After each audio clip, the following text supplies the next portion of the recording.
Okay students, now loss of employment due to combined harvester. You all know, I think, about combined harvester. Actually this is a combined harvester is a machinery prepared by Australian, because Australia is number one in production of the crops as well as using the new machinery and high production of variety of grains. So there is a loss of employment due to using the combined harvester. Actually for harvesting, I mean sowing, winnowing, seeding, for all these purposes we use a manual labor. Manual laborers will work step by step to be for the until the harvest of the crop, from the sowing of seeds to harvesting of the crop. So some of the farmers earlier time before the combined harvester, they used to depend on the manual labor or the laborers, manual labor or the laborers will say. So the work done by the man, the manual labor. So they used to depend for all the steps of cultivation complete until the harvesting of the crop. But when this, so for this how much expenditure they used to be expend, this was increased, and also scarcity of the labor. They have to search the labor, they have to go and call the laborers, each and every labor for the work, and the working hours also less, because the manual work can't be done continuously. We can't do any work continuous without rest, no. That is a common. But machines, it also have work with the charger, I mean with the electricity and charging, but we need the need of energy, but we can't work continuously. If you work continuously, next day we can't work. That is the situation. And also loss of the grains due to the manual labor. Loss of the grains while cutting, what they will do farmers, while cutting they will just cut with the sickles, and that some of the grains will fall on the soil, and that we can't collect again. Some smaller grains, paddy, not wheat, any other grains, they can't collect again, collect back. So loss of the grains also. And even harvesting, time of harvesting, time of winnowing. So a lot of work and time taking work, and lot of loss of the grains also, and expenditure also more for this. So most of the just farmers, not small farmers, I mean high farmers, so large farmers, they followed this combined harvester. So when the combined harvester introduced or came into force, most of the workers lost their work, because the combined harvester can do all the work from sowing seeds to the complete harvesting the crop, crushing, everything it will do. It will give complete grains to us. So farmers directly can, for example, if we take the paddy, so if you use the combined harvester, the farmer he has to take the combined harvester through a rent basis. So how does it? See, it will take, see, it was introduced in 2003, that is, it will do that quintal grains of acre. Per quintal grains per acre it will do, that means 1100 to 1400 per day as a rent.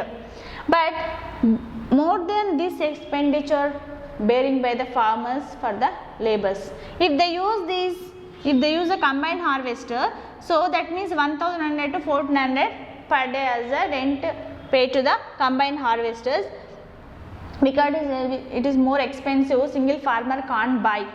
Okay, so yet, so 1 acre of the land, 1 acre of any crop, it will just harvest in 1 hour.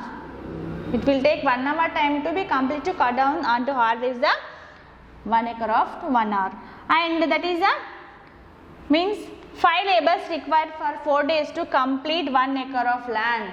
To harvest the grains or to cut the crops, everything, the process, total process, they will take 5 labours, that to 4 days. 5 labours, 4 days. For example, if we calculate what is the average daily wage, just you take as 100 rupees or 150, but is presently is 170, I think. So this average I am taking 4 into 150, means how much we are paying to one labor in the 4 days. That is a 4026. So for one labor, means for 4 days one labor is paying 600 rupees. If we take for 5 days, how much is paying? 3000 rupees. So the farmer has to pay 3000 rupees. Okay, that is 3,000 rupees he will pay to the labor. So labor can't work continuously, even if the work is done by the labor. Loss of the crop also, some of the grains will just fall down while cutting, while harvesting, scrap will go out, all this process, that is leave. So here he has to pay only 1400 you take per day.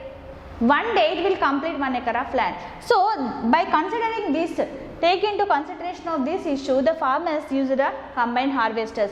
But here what is happening, if we use the farmers use this, for example 10 laborers work 2 days, 250 laborers work 1000 acres of paddy. They have to harvest 1000 acres of paddy. 250 laborers required for 1000 acres of paddy. But if it is instead of the laborers, if they use the combined harvester, that can do in 55 days. It will work 18 hours per day. But manual work can't be done 18 hours, we can't work per day, no? But the combined harvester we can use with the reducing of the price. That means the farmer is just getting the more profit by this. Okay, so just profit is retained with him.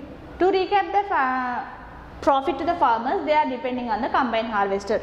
By this, but 250 workers lost 80 days of work. So if the farmer is using the combined harvester, but what about the laborers? He is using combined harvester, so no need of the laborers to call the laborers for work, no need to pay labor charges, wages. So by this 250 workers, laborers losing for 80 days of work.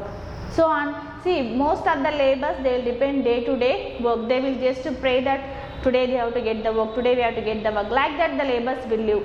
So that means 80 laborers, 80 days of work lost by the laborers. So by utilizing the combined harvester, better to the farmer, but loss for the laborers to increase the production. And technology of the industries I said. So here when the power looms were emerged, that is hand looms were, means demand for hand looms were get down. So when the demand for hand looms were get down, so what about the workers who are depending on the hand looms? See many of the families in India, means before independence also we are dependent on the hand looms only, because our Indian raw material of cotton is very demand. That's why Europeans came to be take the raw cotton from India, and they used to be prepared the cloths on power looms, and they again return back to India and sell with the high rates. So here the power looms came into force, all the hand looms were get down, and demand for hand looms get down, and the people also not interested to wear the dresses or the using of the cloths which are prepared on the hand loom because less production. But here the demand of power loom were increased. But what about the workers who are working in the handloom industries? Means see most of the families they depend. In one family 4 workers are doing on a handloom machine weaving, means they have to be used, they are utilizing one shed like that, and they will get the raw material, they will go on weaving throughout the days and days.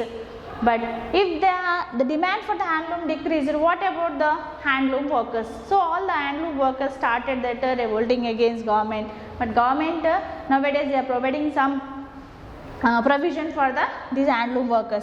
So impact of power looms, how this impacted, influenced of these power looms on the handloom workers. Not only this economic of the handloom workers, and there is no work to the handloom workers, so how the survival of the life will be held? There is no livelihood for them without weaving of cloth. If they weave also no demand, because production is increasing and demand for the power loom is increased. That means if initially 40,000 handlooms were started